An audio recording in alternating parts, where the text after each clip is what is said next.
Nerderotic.com. Welcome back to Nerdrotic. My name is Gary Beekler, and I come to you from Nerdrotic.com, and we need to talk about X-Men Dark Phoenix.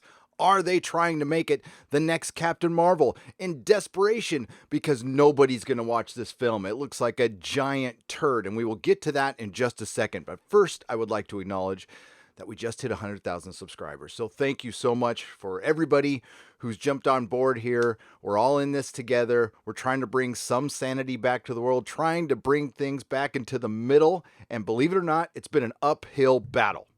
And we have another instance where I think we can see who's responsible for all of this division. And you guess what? Usually, in politics, it's the media who stirs things up. And well, it's Disney.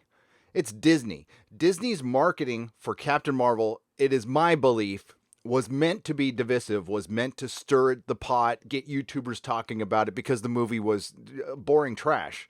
So they needed something to surround it. And I think it did a lot better because some people are backing Captain Marvel because they just don't like us. Fine, it doesn't mean I'm going to be quiet about it. I can play the game. You got to play the game before you want to change the rules, kids out there and adults. So what brought this up with Dark Phoenix? Well, it's an article from Nerd Reactor, which I have never heard of, about an interview on Nuke the Fridge, which I have heard of, and then another YouTuber has done a video on this subject. Now, I have watched that other YouTuber's video. My take is very different, so I feel very comfortable doing a video on this.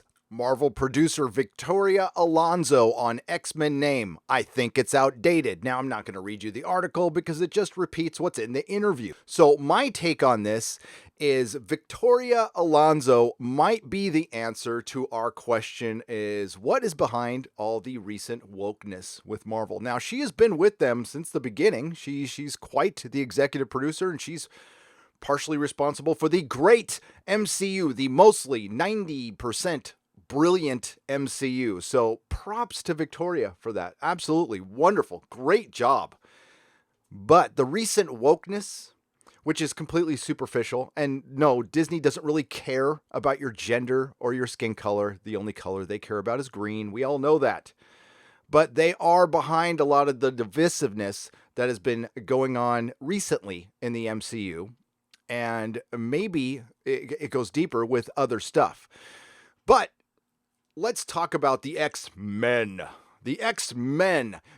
I've done a lot of live streams. And back before I had 1,000 subscribers, I would do live streams with my good friend Englentine, who I haven't seen in a while. What's up, Englentine? From I Love Comics and Comics Division, who co-hosts Friday Night Tights with me. And I remember 3 or 4 live streams where we joked about Marvel and DC dropping the gender-specific superhero name. And I remember joking about that in the 90s in comic shops.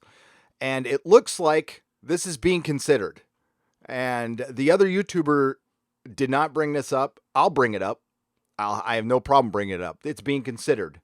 They're running it up the flagpole to see who salutes.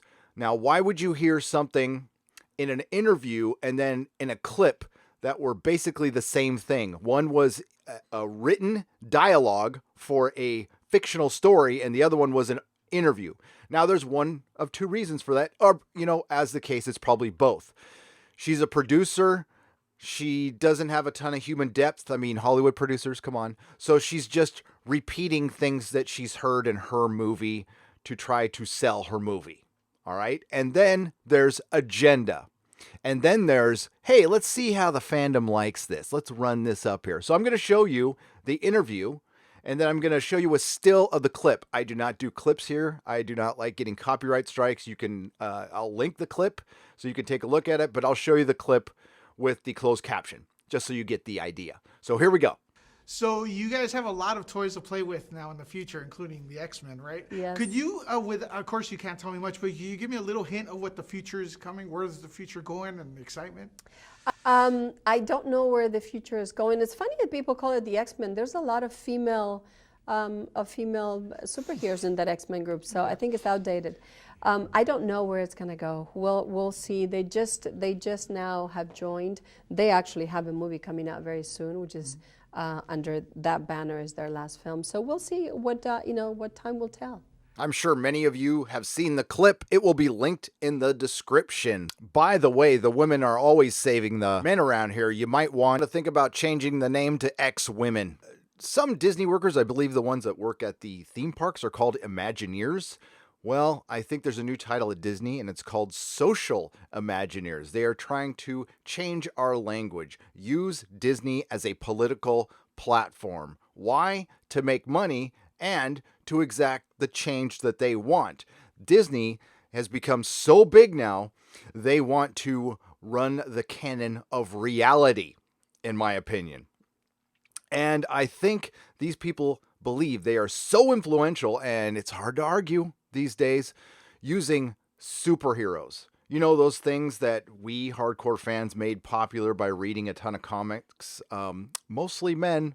Mostly men. It's good that we have a lot of women on board now, more and more every day, and that's great. Please, ladies, read comic books. They're the source material, and they truly are the better story. But you're taking what worked for decades and you're fitting it into the Disney image for a lot of reasons, and I discussed this on the High Council last night. Link will be in the description. And then it stops fundamentally being what it was before, that what people liked, and they're just watching a shadow of it. And then people complain on the internet, and then Disney attacks the fans. That's how it seems to be going these days. It's going. It's funny that people call it the X-Men. There's a lot of female superheroes in that X-Men group, so I think it's outdated. So I think we see here one of the people who may be possibly responsible for the recent wokeness, the turning up of the wokeness in the MCU. Now, they have always thought this. I'm sure she agrees with these politics. Again, she's been a producer for quite some time, so she was around when it wasn't like this.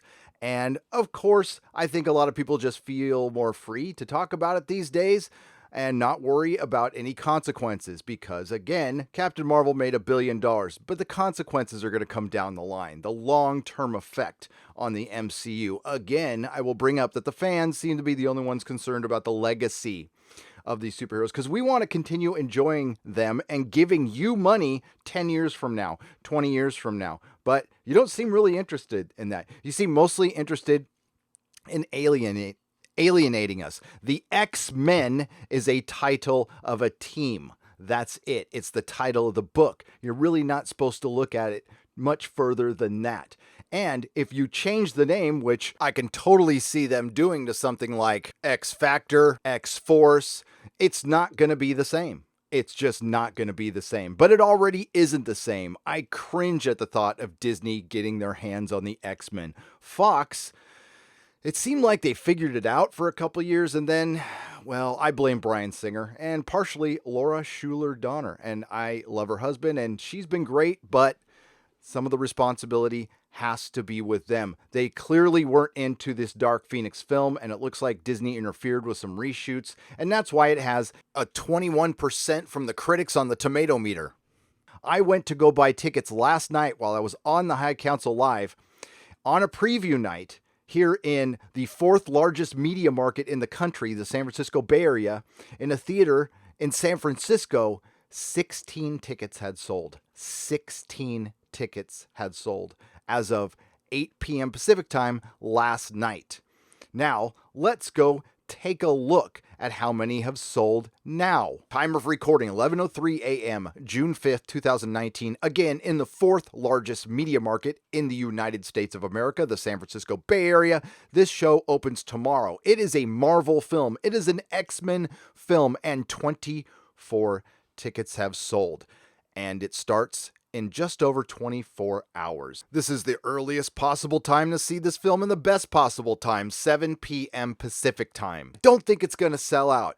I don't think many people are going to watch this film. I think it's going to be a ginormous bomb. Now, it's probably going to be much ado about nothing, just like this film, but I wouldn't put it past Disney to stir up some Captain Marvel-like controversy at the 11th hour to get some butts in the seats. I wouldn't put it past them at all, considering what we've seen in the last 3 months. But no, I don't think this is going to be the next skirmish in the culture war because nobody's going to watch the film. Nice try. And Sophie Turner talking about not working in the state of Georgia. Well, she won't have to worry much longer. I think there'll be 50 states she won't be working in very soon, considering she's just been in 2 franchises that ended up crashing and burning at the end. So I think it's outdated. I agree, Victoria. I do believe superficial woke politics being inserted into our favorite franchises to help score you social currency and woke points is very tired, very 2015, and unfortunately, I think it might make the MCU and Marvel outdated, just as it's made Marvel Comics outdated. If you like what you heard, please like, share, and subscribe. If you didn't like what you heard, hey, thanks for listening this long. Thank you again for 100,000 subscribers. We will carry on here fighting the good fight. Yes, the good fight here in the Fandom Menace. Everybody have a great day, and may the free folk sing songs of your greatness.